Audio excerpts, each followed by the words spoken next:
All right. Well, welcome everybody to this Mindfulness, Empathy, Compassion Forum.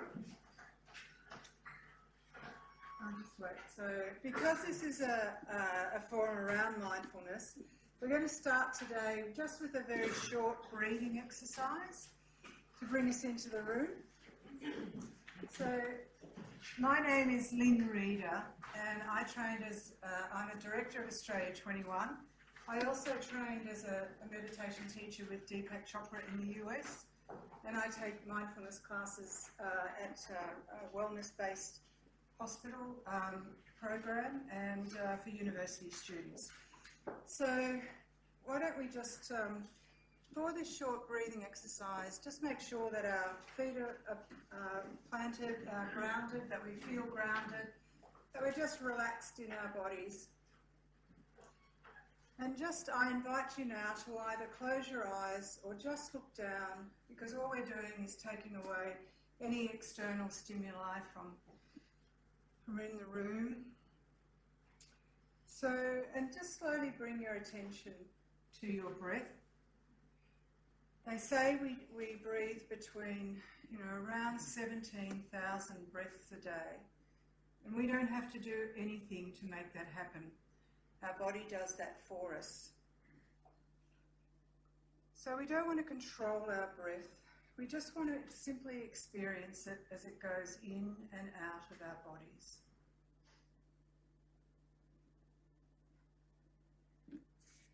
So as you inhale, silently say to yourself, just. And as you exhale, silently say to yourself, this. Just this. So just on the in-breath, just on the out-breath, this. And continue that round in your own time until you've completed 5 breaths.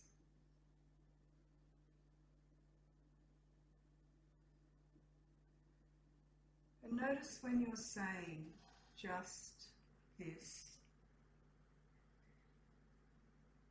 how that calms and centers your mind and just brings you into the present moment.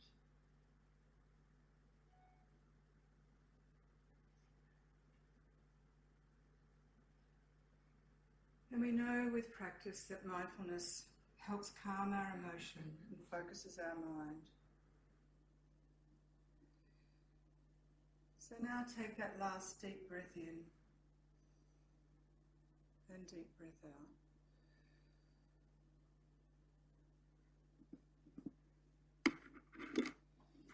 So thank you everyone. I'll hand over now to Mike Waller, who's the Director of Australia 21 and who's our MC for the day. Thank you. Thanks, Lynn.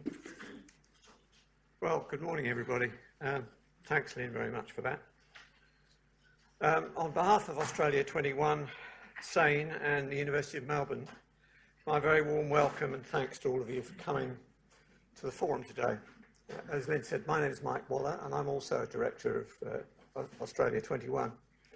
First thing to say is, for me, I think quite properly to acknowledge the elders, families and descendants of the Wurundjeri people who have been and are the custodians of these lands. We acknowledge that the land in which we meet was the place of age-old ceremonies of celebration, initiation and renewal, and that the local Aboriginal peoples have had and continue to have a unique role in the life of these lands. Now, together with a range of other organisations with social policy and justice interests, Australia 21 sponsored a pilot study led by Dr. Lynn Reader, who's just spoken to you, on empathy as a tool of engagement and understanding. And that was a very important precursor to today's forum. A copy of Lynn's report is actually, copies are available out at the front desk. Today we have 2 other A21 directors here with a close interest in this topic, Lynn Stevens and David Morowitz, and equally importantly, Rebecca Bunn, a committee member of A21's youth arm, YA21. I just asked, I'm not sure whether Rebecca's in the room yet, but if I could ask David and Lynn just to stand up, They're over here. Before talking about the shape of the forum today, a brief word about Australia 21. Who are we? We're a think tank. We founded some 15 years ago to bring multidisciplinary and non-partisan thinking to bear on a range of complex problems facing Australia that those of us who helped found it didn't think were being adequately addressed. The underlying purpose of our work is to help deliver a fair and sustainable and inclusive future for all Australians. We focus on cross-cutting or multifaceted problems, the solutions to which often require new frameworks of analysis and policy design and implementation. The copies of the work that we've been doing over the last 10 years or so are all on our website. Now, the subject of today's forum, mindfulness, empathy and compassion, we believe very much fits into the mould of a cross-cutting issue with powerful implications for delivering a better Australia. The pilot study validated the results of research and overseas experience. This indicates that using empathy and mindfulness as considered tools can deliver direct access to a range of diverse lived experiences and hence provide enhanced information for decision makers when they come to make important policy decisions or decisions on particular commercial outcomes.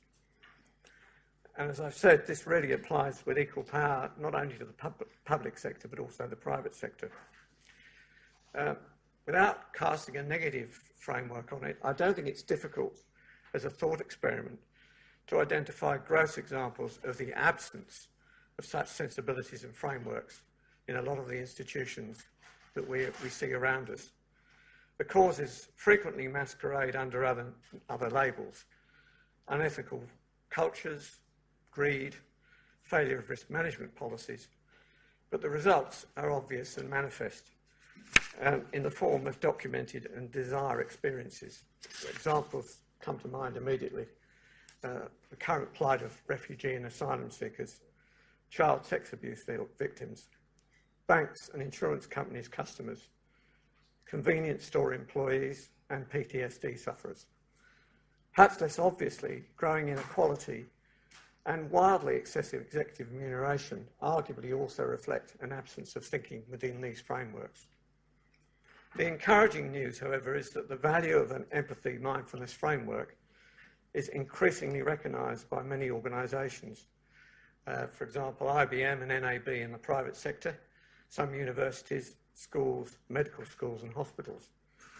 These are providing mindfulness and empathy training sessions for their employees, students and patients with very startling results. On this basis, there are correspondingly large opportunities for much better societal outcomes, of more widespread understanding and adoption of these approaches. Today's forum is designed to explore these opportunities, drawing on the experiences from different domains of practice, education, the role of young people, mental health, social policy, the intersection of public policy and markets, and indeed with Lior, with us, live music.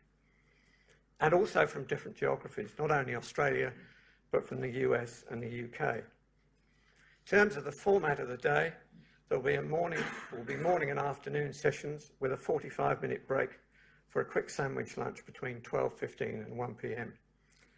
Sessions presented by speakers in the auditorium will generally last 30 minutes, involving a 20 to 25-minute presentation, followed by short Q&A sessions. The Skype video presentations that we'll have for you today won't really provide for Q&A very easily. In terms of making the thing move quite quickly, we've provided you with background material of all our speakers so that we don't have to give detailed CVs for them. We've got a lot to get through today, and so I'll be quite strict at keeping time on each session. If this doesn't allow time for you to explore a particular issue, hold those thoughts over to the final session for the afternoon that provides time for reflection and synthesis of ideas for actions that we think would serve to promote the more widespread adoption of empathy and mindfulness as an organisational set of learning tools in Australia.